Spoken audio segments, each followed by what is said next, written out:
days as we are approaching the day of Arba'in. The topic of Arba'in itself needs a lot of discussions, and inshallah I try to touch base on that one tomorrow, as we have two sessions tomorrow.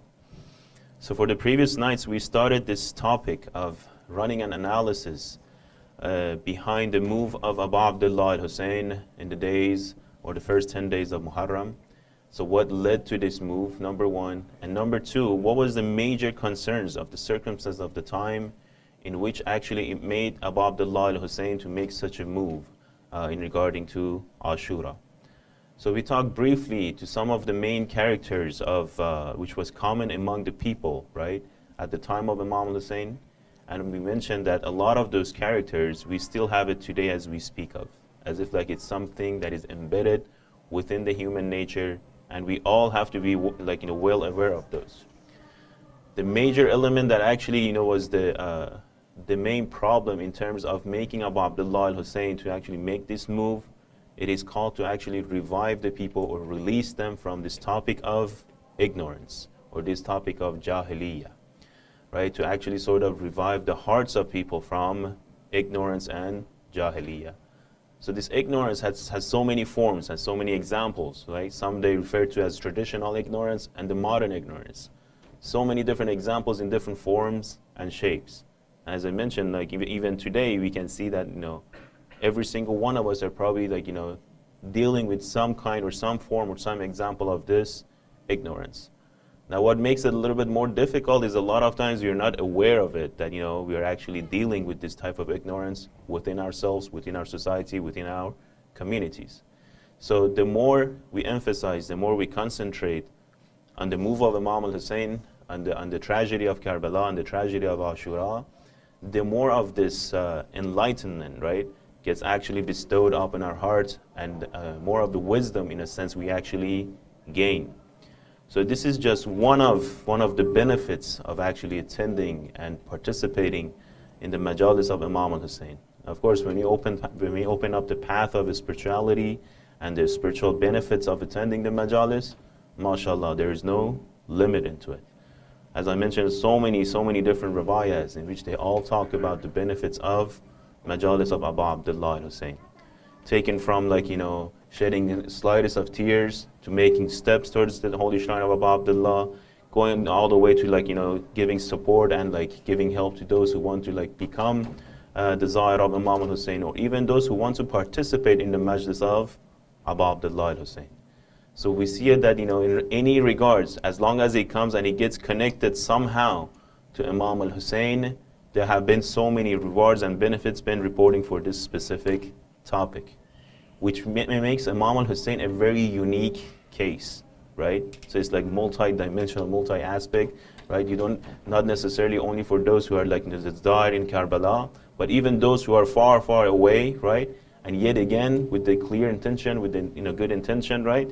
They participate in the majlis of Imam al-Hussein. So many riwayats in this regards, right? So what this indicates, it indicates that what Abu Abdullah al-Hussein actually did is one of a kind in terms of how it affects the other people. And at the same time, it indicates that it's not exclusive for a specific time and place of the time, right? Because we can easily argue and say, well, let's say that Imam al-Hussein did a great job. But what makes that move to continue past the 61 Hijrah? Why after 1400 years we still see this commemoration of Imam al-Hussein? The answer falls within the same thing, right? We call our Imams the Imam al-Insa wal-Jan, right? Meaning that when we talk about the topic of Imamat, we say they're not only the Imam of the people of their own time, rather what they said as an example, what they say as the teachings, what they use as wisdom words, it carries through the times and places. And it still remains as long as the time and places actually exist, right? So that's why we see that this move of Ashura, it is becoming stronger and stronger and stronger as we go along, or as we go down the history. If you make a comparison from these days all the way back to about 1300, 1400 years ago. So it's constantly growing, it's constantly becoming more and more. And that's the definition of something being hayy, something being alive, right? And this is again easy when we take a look at the history. We see so many empires have come and gone. So many kings, so many politicians, so many scholars, so many scientists, so many rich people, so many powerful people, right? Everybody has come and gone. But when we take a look around us, none of them are remembered the same way as Imam al-Hussein is remembered today. You cannot find a single person that, you would have more than 20 million people showing up and just to commemorate his martyrdom, right? After 40 days of his actual martyrdom day, right? Even today as we speak of. Despite of how successful they were, how, in terms of the material stuff, how successful they were, how famous they were, how much power they had in their hands, right? Rather, the only way you can actually get to know them is to go back in the libraries and go back into research and try to find their names and see what happened at their time. But mashallah, when it comes to Imam al-Hussein alayhi salatu wasalam, we see that it's completely opposite. It is growing by itself without even having any specific university for it, right? We don't have a university special with this specification of only focusing on Imam al-Hussein, right? As a matter of fact, it's all about open discussions and open researches, right? So only people go after it out of passion and out of the energy or out of this love that they have for Imam al-Hussein. This indicates that this move is alive and it's growing and it continues to grow, inshallah, till the time of the zuhur or the reappearance of our Imam Zaman, inshallah. Recite salawat. Muhammad wa ali Muhammad. So now, when we take a look at this and when we take a look at what was happening at the time of Imam al-Hussein, how can we benefit a little bit more from this? We mentioned the topic of Jahiliyyah, and I gave you guys a couple of examples in what actually Imam al-Hussein had to deal with in terms of the mass at the time of his imamat. So of course there were differences between the people from Kufa, people from Medina and Mecca, and those who were in Sham. Now from the other side, we had the strategies of Muawiyah in general, in particular, in which he had been working on brainwashing the people for more than 20 plus years, right? To the point that they were clearly coming out on the pulpits and on the minbar, on the public places, and they would easily run curses and curse Amir al-Mu'mineen Ali ibn Abi Talib alayhi salatu wassalam, right? So the entire equation had shifted in a sense. So people were looking down at the Ahlul Bayt of that time, right? So now when the position is like this, and when people do not have that faculty, do not have that do not have that tool to differentiate between what is haqq and what is batil, right? What becomes the number one priority or the primary ruling or primary responsibility of the imam is to make sure that he sets an example in a way that people find a way to differentiate between the truth and falsehood. To be able to, again, tell the difference between haqq and batil. Because this happens a lot. It's not only for the time of Muawiyah. It happens usually through the times of those who are tyrants and take over the rulership or the kingship of the mass. And that's how they usually actually govern the people. When we look at the Pharaoh and when we look at the Bani Israel, right, we see this similar example, right? That the Pharaoh, the way he was governing the people, right, he would actually drown them within the ignorance without them actually knowing or realizing it. And through this ignorance, he was able to keep them as the same level that they were, just to make them busy with the normal daily life matters, right? Like give them more of the options in terms of the material world, right? The more they want, he would provide them more, but as long as it was within the materialistic desires. Because once this path of spirituality opens up to the person, once the person starts realizing, oh, there is this second part to everything that we see, there is this spiritual part to everything that we see, right? The whole equation, sort of changes in a sense. And to some extent, it becomes in contradiction to what the person may go after if the view is only a materialistic view, right? A lot of, great examples. One of them is, for example, this topic of how would a mu'min see the world, and how would someone who is not a mu'min, who's not a believer, take a look at the world. If a person, starts believing in spirituality, right, as I said, the standards will change. Because now when it comes to making that decision, making that deed, making that specific act, you do not only see this short-term, end results that it has for you, rather you see the long results of it for yourself as well. You won't only see yourself, you will see generations and generations and generations which will come, inshallah, after you. And you try to take into consideration all of those effects of a single act or a single deed that you will do. So you see how thorough it will become, versus when we avoid the spirituality, right, and we put the focus and intention on this world only, then what happens? The only thing that rules and governs will become the self-desires, right? What I want, what I like, what I would like to have becomes the primary criterion for how would I behave living in this world. And that's what when we take a look at the teachings of religion, we see that they're constantly talking about, for example, ma'ad, talking about resurrection, talking about the life after this world, talking about the hereafter, talking about the world that will come, right?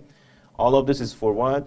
It's just to bring that topic of spirituality to this equation of how a person or individual makes decision, or basically how that person makes a decision in terms of their lifestyle, right? And then in terms of the value, it has so much effects in it as well. It sort of sharpens the value of the person. It gives them true perspective. It gives them true sense of what is actually good and what is actually bad. It gives them a good perspective of what is actually fun, right?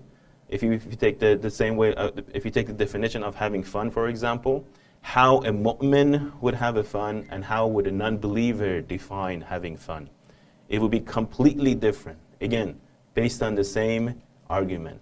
One only sees what is in hand, as we speak of, right, and goes for this temporary, pleasure, if he call it pleasure, versus the mu'min, no, he reconciles the two.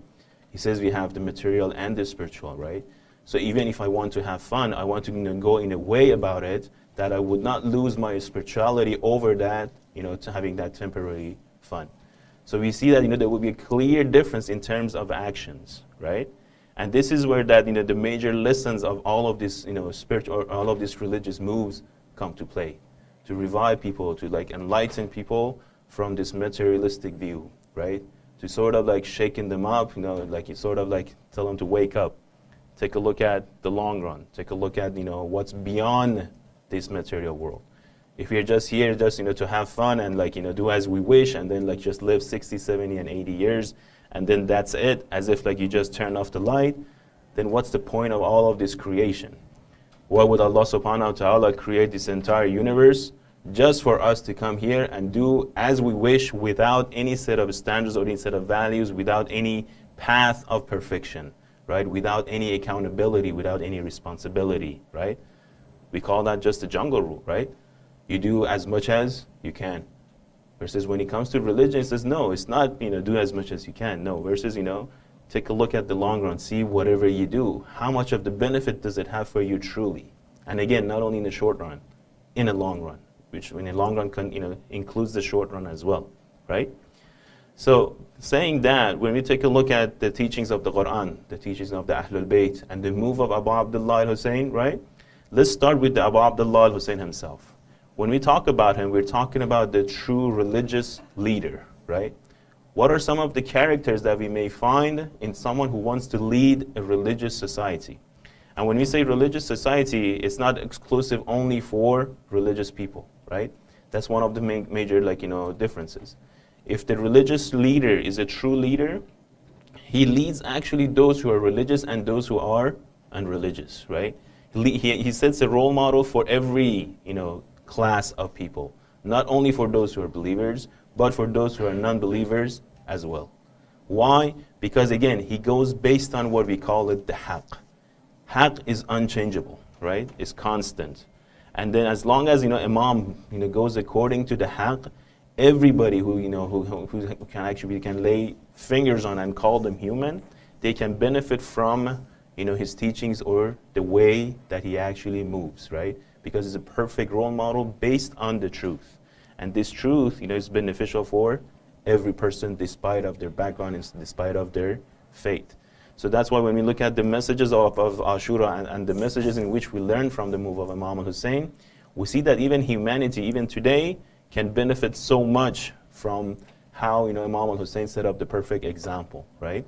For example, when he talks to the army of Umar Assad, right? And he tells them that if you're not believers, right, if you're not Muslims, at least be hur, at least be free, at least be this person who is not, attached to the desires, right? And then make a clear judgment, right? Make a judgment out of, no bias, without any bias. Make a judgment without any prejudice, right? Be free of all of this stuff and then run your judgment. Meaning that be fair. This sense of fairness, it's something that we can actually use to bring everybody around. I'm sure if the entire world, right, if they put this as their major ruling, right, to at least be fair when it comes, to our conflicts and disputes. Because having conflicts and disputes is something inevitable.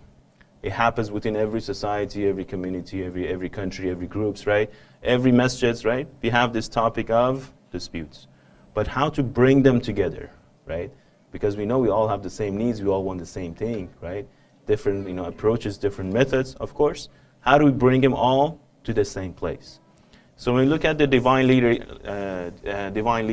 what are their major characters, right? We can actually, derive at least 5 major characters when it comes to the divine leaders, right? Number one is, like, whenever we look at a divine leader person, we find out that their deeds and intentions, both of them at the same time, are at the highest level in terms of piety. Meaning, first of all, they won't only talk, they actually do what they say, right?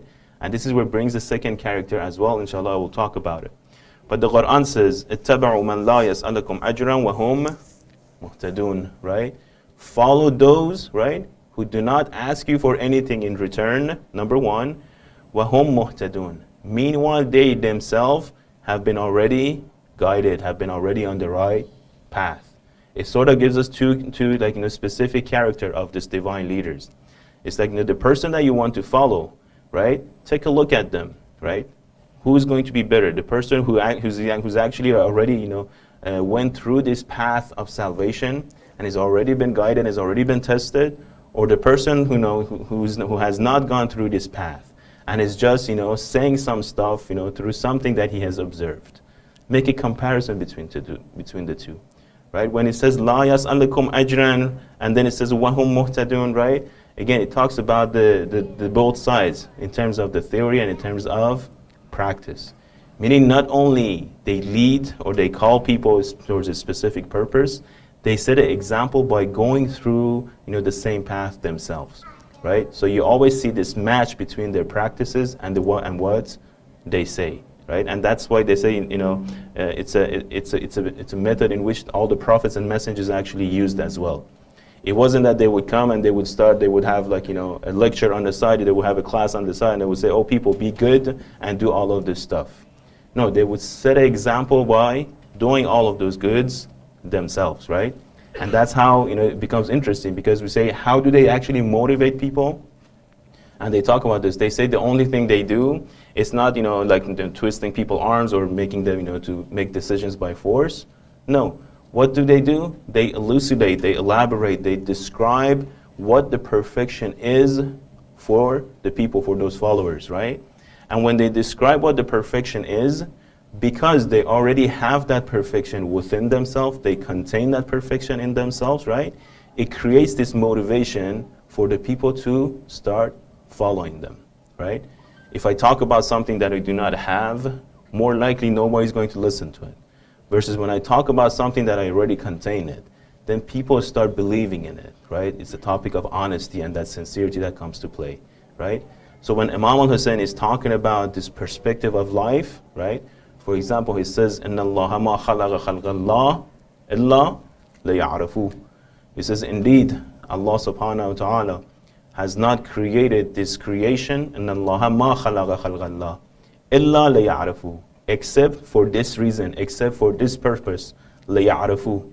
To get to know Allah subhanahu wa ta'ala.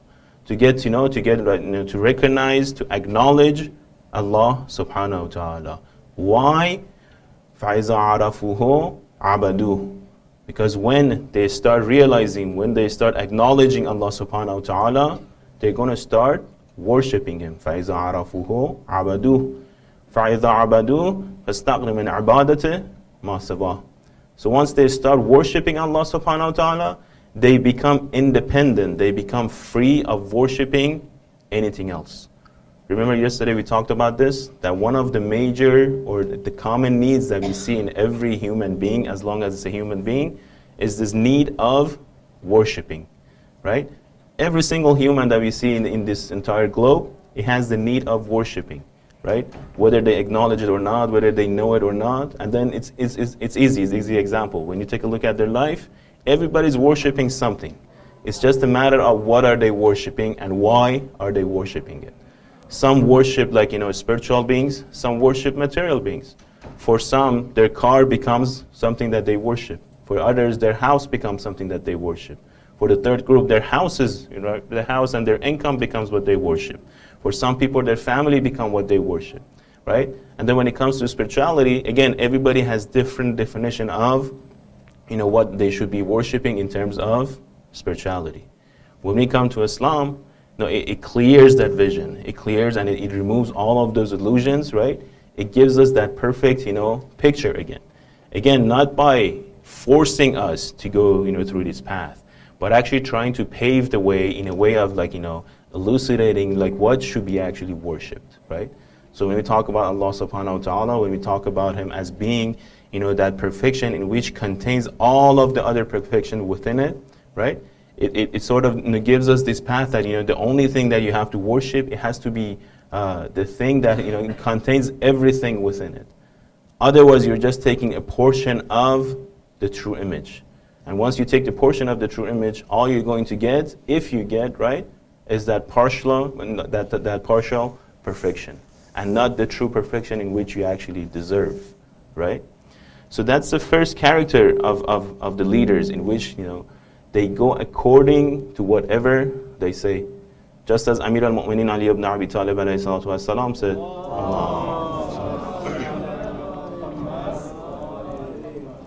that we do not ask you guys, or we do not recommend anything to you unless and except, that we have done it ourselves already.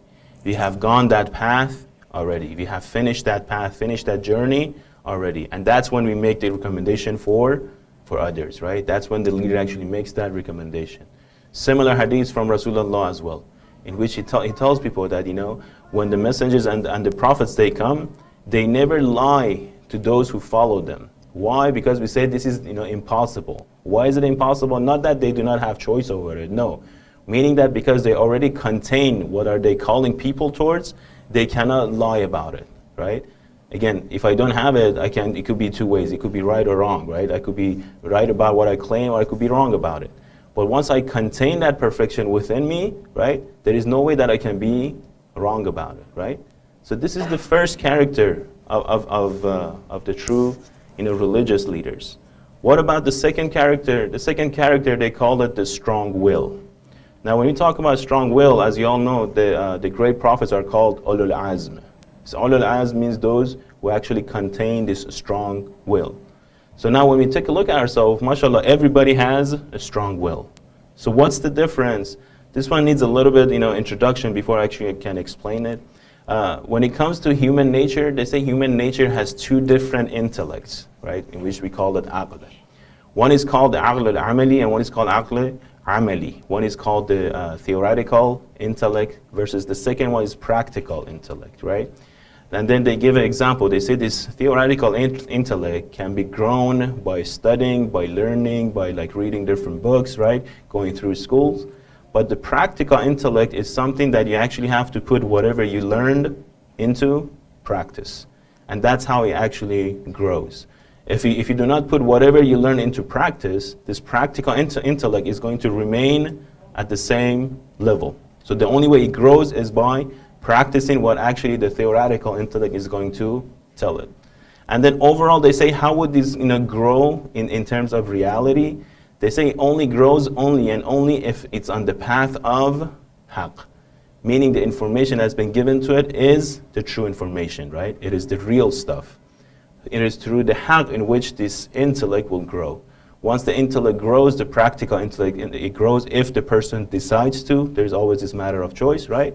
And once these two grow little by little, they reach this level in which they match each other in terms of a second. Meaning that the second the person realizes and acknowledges something is haqq or truth, he or she is going to follow it immediately, right? Why am I saying this? I'm saying this because when we look at the movement of Ashura, right? When we look at the companions of Imam al-Hussein, and we take a look at all of those who decided not to participate, right, in the movement of Ashura, right? We find three groups of people. Those who acknowledge haqq and they accepted it, right? Number one, those who acknowledge haqq and they denied it, number two. And the third group, which is the majority, are those who acknowledge the haqq, right? But they decided to be neutral about it. They didn't do anything about it, right? They kept silent. They say, oh, we don't want this side, we don't want that side, right? So these three groups of people, right? And this is common again in every time, right? Which group do we fall within, right? So number one step is to acknowledge the haqq, right? And that's the discussion that we've been having. When we have people kept in the ignorance, they cannot differentiate between haqq and batil. So now let's say something happens, a move happens, the tragedy of Karbala happens, now people become awakened. They realize what the haqq is, right? But that's not enough. Now it comes this practical intellect, right? Now it comes of making that decision. It comes to, to whether I'm going to accept this haqq and I'm going to make changes according to the haqq, right? Or I'm just going to reject it and put it aside, say, oh, no, I do not believe in this as haqq. Or I'll be in the third group in which it says, I acknowledge this haqq, I acknowledge that it's truth, but I'm just not going to do anything about it. I'm just going to keep it to myself and be neutral about it, right? So this third group, it's actually more of a danger than the second group, because the second group comes out in openly, right, and talks about it that, okay, I'm going to reject the topic of haqq. But the third group, when they keep it to themselves and they keep it neutral, in a sense, they're helping out the second group as well, right? So that's why we say, when it comes to this understanding of haqq, a Muslim, a mu'min, a believer, not only a believer, but all the human beings, they should always have this character alive within them, right? To constantly seek and search for what is real, right? And then once they actually encounter what is real, they should be able to make that decision of actually accepting it. This is the second characteristics of a true divine leader, in which actually once they talk about the will, they say they have the strongest will, right? They have this strongest will in terms of practicing what the haqq or what the truth is, setting that perfect role model. What's the third characteristics? They call it the tentative leadership, right? Meaning that, again, the way they bestow and the way they pave the way towards guidance is not just by talking. It's by showing us that perfect, path. By, taking our hand and taking us step by step towards what the true objective is. They will not just look back and set aside and say, okay, do this and that. No, they will go with us every step of the time. And this sense of leadership, right, it continues even after they depart from this world. Because that's another question, right? Because they say, okay, Imam al-Hussein alayhi salatu wasalam uprose in 1400 years ago. He set an example. The tragedy of Karbala happened, right? But how is he affecting us after all of these years, right? The famous ayah, وَلَا تَحْسَبَنَّ الَّذِينَ قُتِلُوا فِي سَبِيلِ اللَّهِ أَمْوَاتًا بَلْ هُمْ أَحْيَاءٌ عِنْدَ رَبِّهِمْ يُرْزَقُونَ, right? Do not assume that those who get murdered, who get slain on the path of Allah as dead people. Rather, they are alive and they are getting their sustenance at the presence of Allah subhanahu wa ta'ala. Meaning when the Imam al-Ma'soom passes away from the world, his leadership does not come to a halt. It continues. It continues in a different form, right? What's the difference? Once they are present in the world, they come with you step by step. Once they leave the world, they lead you, they guide you in terms of the objectivity. They define an objective for you. They define a purpose for you. They define that wish, that will, that long-term vision for you. When we study the life of Imam al-Hussein, right? Everybody, those person, whoever studies a little bit more, they start finding themselves wishing to be part of this movement, wishing to be part of the companions of Abu Abdullah al-Hussein, wishing to get closer to Imam al-Hussein.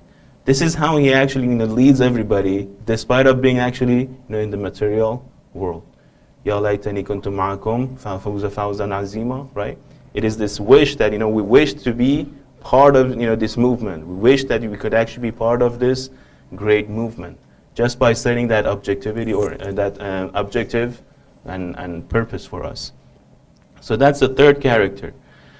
And there is a fourth character in which it talks about, as I mentioned, how do they lead the community, how do they lead the people even after they depart from this world, which I just explained.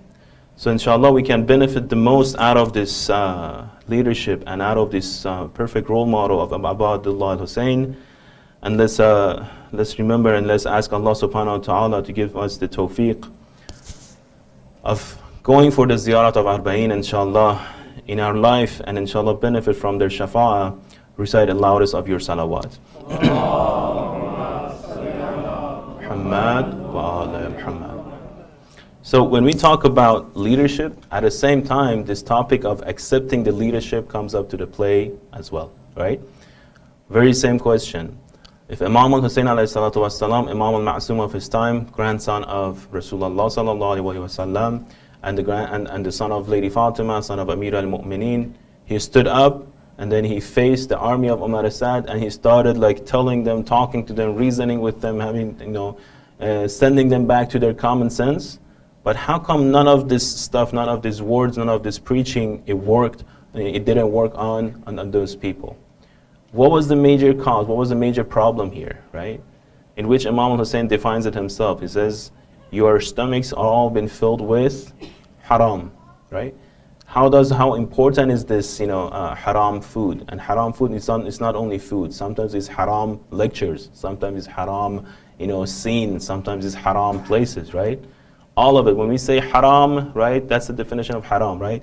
Meaning that the amount of effects that it has in your soul in terms of negativity is far, far, far more than what the positive thing you may think it has for you, and that's what it makes it haram actually, right? So what you gain is in a very minor portion of what you actually lose, right? So that's why, for example, when we talk about music, when we talk about all this different stuff which that has haram in it, right? We don't say that they're completely 100% all of it, there's absolutely no benefits within them. No, we say what the benefit is in the if you call it benefits, right? In comparison to all of the loss that you will actually suffer, right? Is as if is nothing. And then mu'min has to be clever, right? It's like a one-time deal, one-time making that decision. You have to make a decision that has the most outcome for you, again, in the long run, right? So when Abu Abdullah al-Hussein takes a look at him and it says, فَقَدْ مُلِئَتْ بُطُونَكُم مِّنَ الْحَرَامِ وَتُبَعَ عَلَىٰ قُلُوبِكُم, right? It gives us that first warning sign to be extra careful of what do we take, whether in terms of the food, whether in terms of what we hear, in terms of what we see, in terms of where we go, in terms of what do we hang out or who do we hang out with, right? It gives us again that criterion to make sure before you do anything else, take just a couple of steps, a couple of seconds, right? Make a couple of seconds and then just think to yourself that what I'm doing is something that is for the sake of Allah, right? Or is something that I'm just doing it out of what I think. Something that I'm doing because I want to do, right? Something that I'm doing because of a peer pressure, right? Take that couple of seconds, make that thought, and then make that decision. If you start getting this into habit, then in the long run, inshallah, a lot of problems will actually get resolved, right? We get closer and closer and closer, inshallah, to this right path of Sirat al-Mustaqim, inshallah. And we have so many riwayas in terms of this, haram food, right? This luqmatu haram, right? For example, the Holy Prophet has this famous riwayah in which says, whoever has one slide of a haram food, right? His prayers will not be answered or will not be accepted for 40 nights, right? One haram bite, 40 nights, you're not going to have your prayers be answered. And of course, you're not going to have your prayers being accepted as well. So these are the effects of the haram bite, right? So it has to give us this concern of over what do we intake, what do we listen to, where do we go, who do we hang out with, right? And we have to make a differentiation between the haram and halal. It starts from basics, it starts from very easy stuff, and then it grows up based on that one, inshallah. So we'll ask Allah subhanahu wa ta'ala to give us this blessing, this chance to actually benefit the most out of the teachings of the Ahlul Bayt. And we'll ask Allah subhanahu wa ta'ala to forgive all of our past sins and to continue us on the Sirat al-Mustaqim. Since we are in the night of Arba'in, inshallah I try to spend a little bit more time on the Masa'ib. And I'll ask all of you, my dear brothers and sisters, to remember everybody in your da'as, all the mu'mineen and mu'minat around the world, all the Muslimeen and Muslimat, and all of those past ones, especially the past ones of those who are within this group members and this community. Because everybody needs the blessings and the ni'mah and the guidance of Imam al-Hussein, despite of who they are and in what position they are. So Imam al-Sadiq alayhi salatu wasalam has this riwayah. It says, نَفَسُ الْمَحْمُومِ لِظُلْمِنَا تَسْبِيحٌ وَحَمُّهُ لَنَا عِبَادَةٌ. It says this breath, this soul of the person who is going through grief and sadness, who has this sorrow within themselves, in terms of لِظُلْمِنَا, for the zulm, for the oppression that has been done and has been carried through for us, the Ahlul Bayt, tasbihun. It itself is tasbih. It's this glorification of Allah subhanahu wa ta'ala. وَحَمُّهُ لَنَا عِبَادَةٌ. And this act of grieving, this act of not only grieving, but being sad in the heart, right? For us, the Ahlul Bayt, is ibadah, is worshipping. This is one hadith. The second hadith, it says, جاء عربي إلى النبي صلى الله عليه وآله وسلم فقال. A person came to the Holy Prophet Rasulullah and he told him, علمني عملا أدخل به الجنة. Teach me a specific act, one act, right? He was a busy man. He told me, just tell me one act that I will do and it will take me to where? To Jannah. It will take me to heaven. فقال أطعم الطعام وأفشِ السلام. Two things and go hands in hands. Number one, give food to others, feed people. أطعم الطعام وأفشِ السلام. Number two, spread the word of salam. Whoever you see, say salam, right? Number one, feed the poor or feed the people, right? Number two, أفشِ السلام. Now what did he say? He says, قال فقال لا أطيق ذلك. He wanted even more simpler. He said, I cannot bear this, right? I'm so busy, I cannot do this too. I cannot feed the people, nor I cannot, spread the word of salam. قال فهل لك إبل? The Holy Prophet says, now do you have a camel? قال نعم. قال فانظر بعيرا واسق عليه أهل بيت لا يشربون الماء إلا غبا فلعله لا ينفق بعيرك ولا ينخرق سقاؤك حتى تجب لك الجنة. Subhanallah. So he comes, he says, O Holy Prophet, teach me one act that will get me to heaven. Rasulullah tells him, do this simple thing, feed people and spread the word of salam. He turns around and says, Oh Rasulullah, this is too much for me. I cannot do this much, right? Then Rasulullah asks him, do you have a camel? He says, yes. He says, take that camel and take water to a family which does not have access to water constantly. And continue doing so, right? Till Allah subhanahu wa ta'ala makes Jannah tajiba like a Jannah. Makes Jannah wajib for you. Meaning that it determines the heaven for you. Just by taking water to a family which does not have access to water. There is this great report from the time in which Abul Fazl Abbas was born. So al-Banin, he actually brings Abul Fazl Abbas and he hands him to Amir al-Mu'mineen Ali ibn Abi Talib alayhi salatu wassalam. We have it in the report when Imam al-Ali takes a look at Abbas, he starts crying. And he removes his hand from his qundaga and he looks at the hands of Abul Fazl Abbas and he starts even crying more. Banin, when she saws this scene, she starts questioning. It's like, oh Amir al-Mu'mineen, is there something wrong with my Abbas? Is there something wrong with his hands? Right? Amir al-Mu'mineen takes a look at Banin and says, no, they are perfect. They're exactly perfect. I'm crying for the day that these hands will be severed from the body on the path of defending my Hussein, on the path of bringing water back to the tents and back to the children and back to the women. So let's talk about Abul Fazl Abbas on the night of Arba'in, inshallah. السلام عليك يا ابن أمير المؤمنين. السلام عليك أيها العبد الصالح المطيع لله والرسول. أشهد أنك قد جاهدت ونصحت وصبرت حتى أتاك اليقين.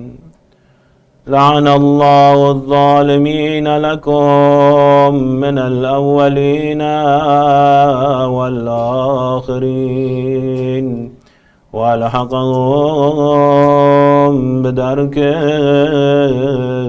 الجحيم.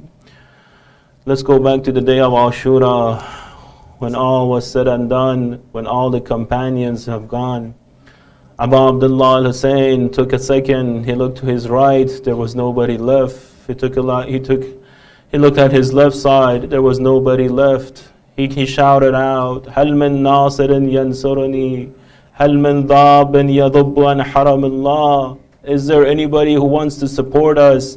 Is there anybody who wants to defend the haram of Rasulullah? There was no answer, there was no call. Abu al-Fazl al-Abbas approached his brother. He says, oh brother, halli min rukhsa. Do I have permission to go to the battlefield? We have it in the Maqata that Imam al-Hussein took a good look at Abu al-Fazl al-Abbas and he started crying for buka shadida. He told him, oh Abbas, you are my brother, and not only you are my brother, you are the one who is carrying my flag. If you go down, my caravan will go down. If you go down, my entire hope will go down. Oh Abbas, how am I going to give you permission to go to the battlefield?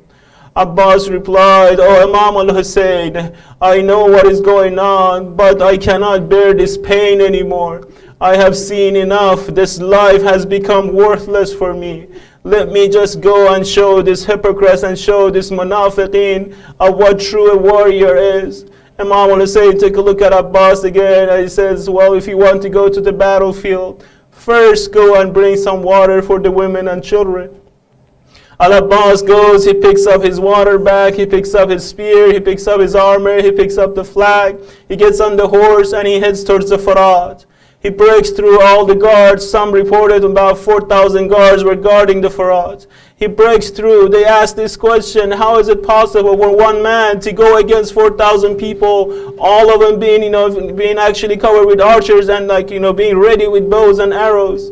They say once one focuses so much on his objective, he can break through easily. So he breaks through the guards, he goes to the Farad, he fills up the water bag. Once he fills up the water bag, his hands hits the water. He fills up his palm with water. He brings it up to his face. He starts looking at the water and he starts talking to the water of the Farad. He says, oh water, how can you be lying here? How can you be going here? Well, the son of Rasulullah, the son of Amir al-Mu'mineen, the son of Lady Fatima is thirsty about a couple of 100 yards from you. How can you be running here this freely and all the women and children are thirsty within a couple of 100 yards within you? He pours the water back to the river. He puts on the water back on his neck. He holds up flag one hand and he has his spear on the other hand. He heads back towards the tents. But this time he wants to make sure that he gets the water back to the tents. So he picks the closest route back to the tents of Abu Abdullah al-Hussein. The enemy, the guards, they know this path already. They have already put out all of these people in hiding just to make sure that they get to Abu al-Fazl Abbas by the act of surprise. It's no joke. Nobody dares to actually approach him. So as he runs back towards the khiyam of Abu Abdullah al-Hussein, one comes from the hiding and he strikes Abu al-Fazl Abbas on his right arm. Abu al-Fazl Abbas hands the water back to his left, and he continues rushing towards the Khiyam, and he starts reciting, if you chop off my right arm, I'm still going to show my support, I'm still going to show my support for my Mawla, for my Imam al-Hussein. As he's going back to the tents, another person comes from the left, and he hits Abu al-Fazl Abbas on the left arm. Now Abu al-Fazl Abbas is left with the water bag hanging out with his teeth, and he's only focusing on how to get the water back to the tents. But now they release the arrows, and they order for releasing the arrows. So you see all of these arrows coming at Abu al-Fazl Abbas. He has no hand to defend himself from the arrows. The arrows start hitting him in different parts. One of them goes through the water bag, and the water starts dripping on the floor. We have it in Maqata, when water started dripping on the floor, that's when Abu al-Fazl Abbas reduced his speed. He started stopping one step at a time. He knew that he has absolutely no more hope to get the water back to the tents and to the women and children. He could see the face of Bibi Sakina waiting for water, but he didn't know how to answer her as he was going to reach the Khiyam. So he made sure that the horse will stop eventually. As he was going through this time, another person came, and he used the metal club, and he hit Abu al-Fazl Abbas on the head. They said 3 people in the history of Islam, they got hit on the head. The first one was Amir al-Mu'mineen, the second one was Ali al-Akbar, and the third one was Abu al-Fazl Abbas. So he hit him so hard on the head with the metal club that he fell down from the horse. Now I have to ask you this question. If you have no hand in the body, and if you're falling down from the horse, how would you hit the ground? How would you hit the ground when you have no arm in order to actually protect your face and protect your body from hitting the ground? Abu al-Fazl Abbas falls on the ground, and all of those guards, they come after him, they chase after him, they surround him, and they start beating him, and they start cutting him into pieces, while the final words and final sounds, the final shout of Abu al-Fazl Abbas goes to the sky. He calls up Abu Abdullah al-Hussein. He says, Assalamu alayka ya Abu Abdullah. Imam al-Hussein rushes towards the river. He goes going closer to Al-Abbas. By the time he reaches him, he finds the soul of Al-Abbas departed from his body. He starts crying so hard over there. He's holding his back. He says, Al-an inkasara al-dhahri. My back is broken now. وَقَلَّتْ hilati. I have no more choice now. I have no more strategies. I have no more support. I'm being left alone in this land. He comes back towards the tents, but he doesn't ride on his horse. We have it in the reports, as he's walking back, he's holding down the horse with one hand, and then with the other hand he's using the sleeves, and he's wiping out his tears from his eyes. He approaches the tents of the Khiyam, he approaches the tents of Abu Abdullah. Then all of these kids, all of these children, they come out of the tents. They come out to Imam al-Hussein and says, oh Imam al-Hussein, where is our uncle? Where is our Amu? Where is Al-Abbas? Oh uncle, we do not want water anymore. Oh uncle, we will never ask for water. We just want our Abbas. Where is he at? We have it in the Maqatal. Imam al-Hussein wipes out his tears, and he goes directly to the tent of Al-Abbas, and he removes the pillar of the tent. The tent falls down as a sign and indication that Abbas has been murdered. إنا لله وإنا إليه راجعون وسيعلم الذين ظلموا وإن ينقلب منقلبون. اللهم إنا نسألك وندعوك باسمك العظيم العظم العذ العجل الأكرم إلهي بحق محمد وعلي وفاطمة والحسن والحسين وتسعة المعصومين من ذرية الحسين. يا الله يا الله يا الله يا الله يا الله يا الله يا الله Ya Allah, Ya Allah, Ya Rahman, Ya Rahim. Oh Allah, hasten the appearance of our Imam al-Zaman. Oh Allah, give us the tawfiq of being part of his true companions. Oh Allah, forgive all of our past sins. Oh Allah, forgive all of our past ones. Oh Allah, cure all of our sick ones. Oh Allah, remove the difficulties from all of those who are suffering difficulties and problems in this world. Oh Allah, accept this majalis from us. Oh Allah, put our path, the path of Muhammad wa Ali Muhammad, and put our mouth and the dead of Muhammad wa Ali Muhammad. Oh Allah, protect our future generations and our families. Oh Allah, extend your mercy around the globe. Oh Allah, we'll ask you humbly not to take us from this world if you're completely happy and satisfied with all of our actions. Sallu ala Muhammadin wa ali Muhammad.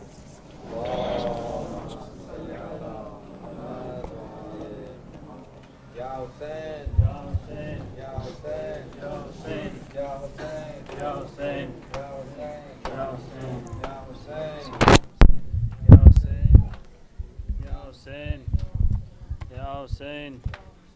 Ya Hussein, Ya Hussein, Ya Hussein, Ya Hussein, Ya Hussein, Ya Hussein, Ya Hussein. Brothers and sisters, a quick announcement. My apologies, but right after we finish with the Latmiya, we will be joining a short jalus that's going to occur going into the main hall, where we also have a recitation of English Latmiya along with the other programs, inshallah. So join us, inshallah, afterwards. في التفوف تسبى زينب للعين في التفوف تسبى زينب للعين وتنادي أين أنت يا معيني وحسينا وحسينا وحسينا وحسين وحسينا في التفوف تسبى زينب للعين وتنادي أين أنت يا معيني وحسينا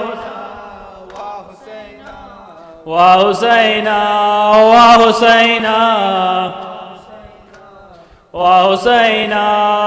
in Karbala the soldiers of Yazid shackled Zainab. When in Karbala the soldiers of Yazid shackled Zainab. Choking back her tears, she cried out in pain, where are you, Hussein? Where are you, Hussein? Wa Habiba, Wa Habiba, Wa Habiba, Wa Husayna, وحسينا في التفوف تسبى زينب للعين وتنادي أين أنت يا معيني وحسينا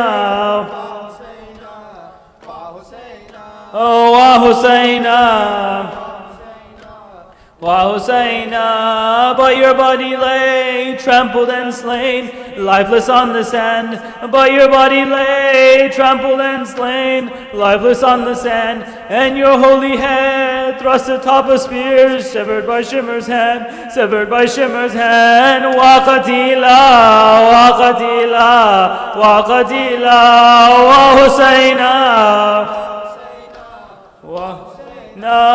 في التفوف تسبى زينب للعين وتنادي أين أنت يا معيني وحسينا you gave everything in a strange land to bring back true Islam. You gave everything in a strange land to bring back true Islam. Your Quran in red, we who heed your call will never be misled, will never be misled. Wa ghariba, wa ghariba, wa ghariba, wa Husayna, وحسينا في التفوف تسبى زينب للعين وتنادي أين أنت يا معيني وحسينا وحسينا وحسينا وحسينا وحسينا. Centuries away, even here today, your sacrifice lives on. Centuries away, even here today, your sacrifice lives on. Your light revives our hearts and guides us to your path. We're with you, O Imam. We're with you, O Imam. Wa Imama, wa Imama, wa Imama, wa Husayna, wa Husayna. في التفوف تسبى زينب للعين وتنادي أين أنت يا معيني وحسينا وحسينا وحسينا وحسينا Husayna, Wa Husayna, Ya Hussein, Ya Hussein. Zainab's in Karbala crying in pain. Zainab's in Karbala crying in pain. Oh my dear brother, where are you, Hussein? Zainab's in Karbala crying in pain. Oh my dear brother, where are you, Hussein? Oh my Hussein, oh my Hussein, oh my Hussein, oh my Hussein, oh my Hussein. After the bloodshed and after the worst, after her sons were they cut up in thirst, after they dragged her without all her clothes, for months in a prison her husband now knows. Oh my dear wife, you were so young, your hair is now white. Husband of mine, your Zainab had seen the worst day inside. We are the Prophet's own family and blood, the ship of salvation when lost in the flood. Our doorsteps were known by you beggars the most. Is this how you treat us, the heavenly host?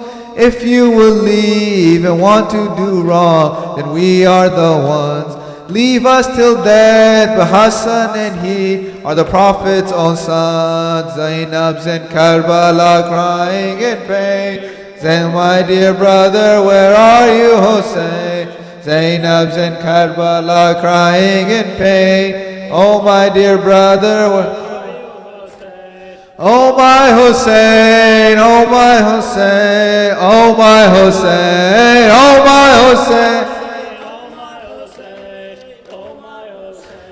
Out of the tents came the son of Hussein, who looked like the Prophet and bore Ali's name. He fought off the throngs with a Hashemi sword, defending his mother, his father, his Lord. The youth was brought down, the truth was brought down, and falsehood fulfilled. And from afar it looked like to us the Prophet was killed. Here is Hussein with an infant in arm. The hands of a father protect him from harm, from thirst and from hunger, from cold and from heat. He laid down his baby by enemy feet. This is my son, please for a child's thirst have respect. How can I say the arrow that pierced your white baby's neck? Zainab's in crying in pain. Oh my dear brother, where are you? Zainab's in Karbala crying in pain. Oh my dear brother, where are you, Hussein? Oh my Hussein, oh my Hussein. Oh my Hussein, oh my Hussein, oh my Hussein. Riding on horseback to make his last stand, Abbas came bravely with water in hand. Soldiers surrounded him, soon he would fall. Stabbing and butchering, we saw it all. With tears in his eyes for his Abbas, the Sayyid came there. Oh my Mawla, if I had more would I spare. Ali had told him, Hussein is our jewel. You are to him as I was to Rasul. So as a boy he would cling to his side, prepare for the day when his life he'd provide. Ammu Abbas, we are in thirst, dying of need. Please Abbas, the water's so close. Oh our Shaheed, Zainab's in Karbala. Oh my father, where are you, Hussein? Zainab's in Karbala crying in pain. Oh my dear brother, where are you, Hussein? Oh my Hussein, oh my Hussein, oh my Hussein, oh my Hussein, oh my Hussein. Brothers and sisters, we're going to please join the Jalus now. If you could please continue recitation as we walk. We're going to be going around in the main hall, inshallah. And the sisters, you can come from the ladies' entrance, inshallah.